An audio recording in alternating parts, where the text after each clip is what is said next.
non. Hé, hé. Hé, t'as trop piable, t'as oublié. Ici, là, on n'a pas oublié.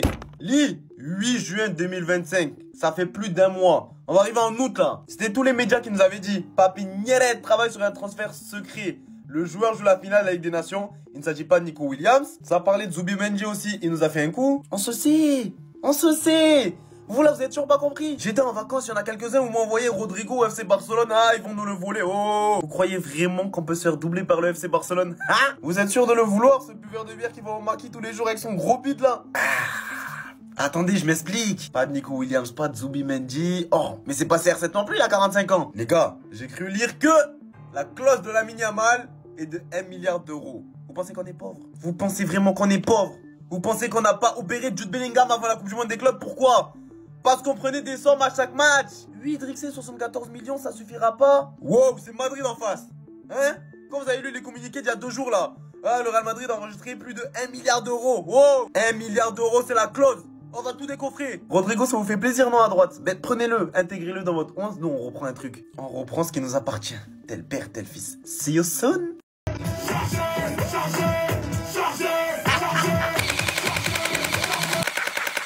Eh, je crois que j'ai gâté mon écran, les gars. Mais c'est que du matériel.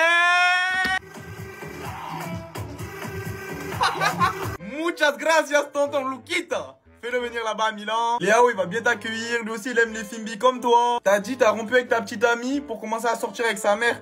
On sort avec la maman des autres. Eh oui, mon grand. Loyauté, honnêteté. C'est toi-même t'as parlé. Dans ton texte, tu as dit que le Real Madrid a les meilleurs joueurs. Que ce qui doit arriver arrive. Arrive là-bas, là. Pour 2 MVP au state, vous pensez que c'est Marcelo? Vous oubliez lui là. Je sais pas, il a quel âge, mais il se fait fixer par tout le monde. Hein. Il se fait appuyer seulement. Dès qu'il vient en duel, il se fait appuyer. Yamalo, doué aussi, oh. C'est que des petits, hein, des mineurs, là, il appuie. Cette saison, hein, c'est sur le Zenko Lukaszowski qu'on devra compter. Gueule, il est fort, il est fort. Un musclore comme ça, il peut jouer au foot. Football, c'est dans la tête, hein, c'est pas dans les cuisses.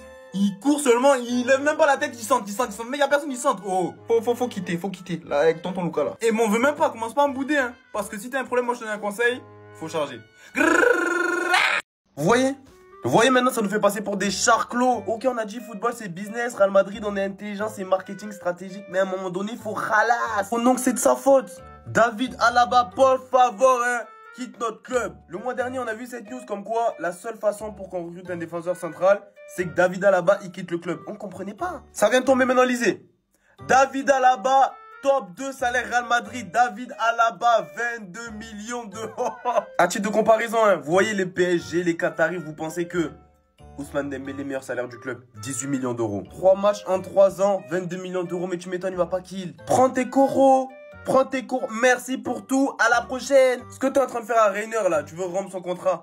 Fais-le à David, s'il te plaît. T'as apporté tes chaises. Merci pour tout. Hein. Vraiment, merci. Je t'aime bien. Mais à un moment donné, bye. Vraiment, goodbye. Vous l'avez déjà vu avec cette coupe de cheveux? Il fait des coupes tellement il joue pas. Hein. On voit plus. On sait pas s'il est chauve, afro, nat collé, nat serré, loxé. On a compris que ton coach était ton coéquipier, mais c'est bon. Voilà, ça suffit. Depuis, il essaie de lui faire comprendre. Le vieux, il veut que manger sa yaska. Et un peu pitié de nous. On peut plus jouer avec des joueurs comme ça, s'il te plaît, mon frère. On veut juste avancer. David, on est en bon terme, s'il te plaît. On veut pas tirer des leçons, c'est ce qui va nous arriver la saison prochaine. Dans la même journée, comment toute notre défense se blesse? Chaque 2-3 jours, Saliba, Konaté, mais on peut pas, hein? À la bas, tu nous tchouffes. Papi Niere, l'argent qu'on a gagné là, 74 millions grâce à la Coupe du Monde des clubs. On s'est fait humilier face à Paris. L'argent est devenu sale, hein. L'argent, t'as même pas intérêt à utiliser. Donne ça, prime de départ à David Alaba et on est tranquille. On pourra réavancer. Por favor, hein, du balai. Les salaires du Real Madrid ont été dévoilés et on va regarder ça tout de suite et je vais vous expliquer pourquoi aussi. On va pas garder le suspense très longtemps. Voilà les salaires. Top 1, Mbappé, Alaba, Bellingham, Vinicius, Trent, on va y revenir. La chose qu'on peut remarquer en premier, les gars, c'est que Mbappé est le mieux payé. Ensuite, c'est Alaba. Après, on a Bellingham, Vinicius qui sont à peu près équivalents. Ensuite, on a Trent, le nouvel arrivé, à équivalence avec Valverde. Et après, les gars, ça descend petit à petit, jusqu'à Dean Huijsen qui est à 9 millions. Tout ça, bien sûr, c'est du salaire brut, etc. Maintenant, les gars, la question que j'entends depuis que c'est sorti, pourquoi Mbappé est aussi bien payé par rapport à Vinicius et pourquoi Alaba aussi est aussi bien payé par rapport à Vinicius et Bellingham? Parce que sur un plan sportif, c'est vrai que Vinicius a apporté plus au Real Madrid que Alaba ou même Mbappé. C'est lui qui mériterait d'être top 1. Mais après, les gars, si on prend cette logique, un joueur comme Courtois aussi, qui est 7ème, mériterait d'être dans le top 3 largement pour tout ce qu'il a apporté sur ces dernières années. Mais la réalité du football, les gars, c'est autre chose. Il n'y a pas que ce qu'ils apportent sur le terrain. Il y a aussi l'aspect marketing. Et c'est pour ça que Mbappé, les gars, il est top 1. Parce que vous le vouliez ou non, Mbappé, c'est un des joueurs qui rapporte le plus d'argent pour un club dans le monde, tout simplement. Tout simplement en termes de vente de maillots, d'impact marketing, d'impact publicitaire, beaucoup de marques veulent collaborer avec le Real Madrid uniquement grâce à Mbappé. Donc forcément, il génère plus d'argent et donc le club lui rend comme ça. Il y a aussi une autre raison, les gars, qui inclut David Alaba. Si Mbappé et Alaba sont les salaires les mieux payés du club, c'est tout simplement, les gars, parce qu'ils sont venus gratuitement au club. En gros, quand je dis gratuitement, c'est qu'il n'y a pas eu d'indemnité de transfert au Paris Saint-Germain ou au Bayern Munich. Les deux sont venus, ont pris une prime à la signature, certes, mais qui était bien moins inférieure à leur valeur marchande. Et en plus, le Real Madrid leur rend, entre guillemets, en leur donnant un bon salaire. Alors qu'on voit quelqu'un comme Dean Huijsen, qui n'a pas beaucoup d'expérience, qui vient d'arriver à un salaire de 9 millions. Il est classé 16e. Et je suis pourtant persuadé, les gars, qu'il va être dans le 11 titulaire, qui mériterait d'avoir un salaire peut-être au-dessus. Enfin bref, j'espère vous avoir éclairé. Et si vous avez des questions, n'hésitez pas. Le Real Madrid est dans une impasse totale avec Vinicius. Aujourd'hui, c'est simple. Soit tu lui donnes 30 millions par an et tu crées une équipe qui n'a toujours aucun sens pendant encore de nombreuses années, soit tu ne le prolonges pas et tu peux le perdre gratuit dans 2 ans. C'est l'impasse du Real. Aujourd'hui, Vinicius, pour prolonger, demande 30 millions par an. Et le Real se pose clairement la question de savoir si il les mérite ou il les mérite pas. Surtout que sportivement, on a bien vu qu'avec Kylian Mbappé, ça rimait pas à grand chose. La grille des salaires actuels du Real, elle est là. On voit qu'un Vinicius, ça touche 20 millions par an. Et de la même manière que, comme Kylian Mbappé ne court pas, il ne fait pas les efforts défensifs sur le terrain, Vinicius n'a pas envie de courir non plus, forcément cette jalousie, elle y est aussi sur la grille des salaires.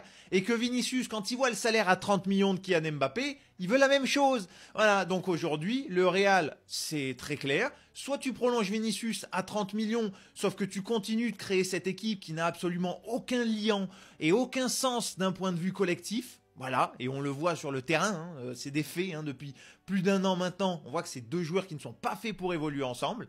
Voilà, sachant que la grille des salaires du Real, elle est quand même... On vit bien au Real, on mange bien à Madrid pour les joueurs. Donc aujourd'hui, si jamais tu passes un 2e joueur à 30 millions, ce serait quand même excessif, surtout pour ce rendement sportif-là. Mais bon, 2e choix, tu ne prolonges pas Vinicius, soit tu espères une vente miraculeuse cet été, sauf qu'aujourd'hui, j'ai pas l'impression qu'un club européen soit vraiment intéressé par le joueur. De 1, parce que son niveau actuel n'est pas incroyable, et puis de 2, parce que tu sais que si tu patientes un peu, tu peux l'avoir pour bien moins cher, déjà l'année prochaine, voire même gratuit dans 2 ans. Parce que Vinicius, dans 2 ans, il est libre. Et que si jamais tu te lances un petit bras de fer avec le Real, t'es pas à l'abri de perdre ton joueur librement.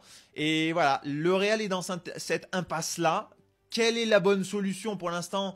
C'est compliqué à dire. D'un point de vue sportif, ça n'aurait aucune logique de lui accorder ces 30 millions par an. Mais bon, d'un point de vue valeur de joueur et potentialité pour le vendre plus tard, si jamais tu le prolonges pas, tu crains le pire et tu pourrais effectivement perdre un Vini gratos. Et là, ça ferait quand même mal aux caisses madrilènes parce que c'est un joueur qui aurait pu se vendre très cher. Aujourd'hui, on a la sensation qu'à part l'Arabie Saoudite, personne n'est à même d'aller le chercher. Mais sauf que l'Arabie Saoudite aujourd'hui, on n'a pas l'impression que Vinicius il soit trop emballé. Parce que si jamais il avait envie d'aller chercher le milliard qu'ils lui promettent depuis plus de 2 ans maintenant, je pense qu'il y serait déjà. Donc on verra ce que ça donne. Dis-moi toi, qu'est-ce que tu ferais? Qu'est-ce qu'il faut faire pour le Real à l'instant T? Est-ce qu'il faut prolonger Vini ou pas? Puis on en débat dans les commentaires. Barça veut vraiment essayer de le recruter après Rashford, alors qu'on vient à peine d'avoir le feu vert officiel pour Marcus Rashford. Nous sortons un 11 déjà d'office stratosphérique pour la saison 25-26 et avec ce nouveau joueur qui veut le prendre. Déjà sans lui, Lewandowski, Yamal à droite, Marcus Rashford à gauche, Rafinha juste derrière, Pedri, De Jong à côté, Koundé, Koubarsi, Martinez, Baldé et bien évidemment Garcia au cage qui nous donne déjà un 11 incroyable. Et on vient d'apprendre, le FC Barcelone est intéressé par Rodrigo. Les Blaugrana ont contacté les intermédiaires pour les informer de leur intérêt pour le Brésilien du Real Madrid. Et le Real Madrid, vous savez, il vous informe de quoi? Que vous n'avez pas d'argent de 1 et de vous contenter de Rashford de 2. Surtout sachant que Fabrizio Romano vient de l'annoncer ce matin. Rodrigo par le Real Madrid, c'est pas en dessous de 100 millions. À peine pour commencer les négociations. Donc on ne sait même pas le prix exact au final. Surtout que le Barça, on sait en fait, votre rêve ultime, c'est de refaire ce qui s'est passé avec Luis Figo et le Real Madrid. Mais ça ne se répétera pas. Nos joueurs aiment trop notre club. Le vice-versa ne se répétera pas.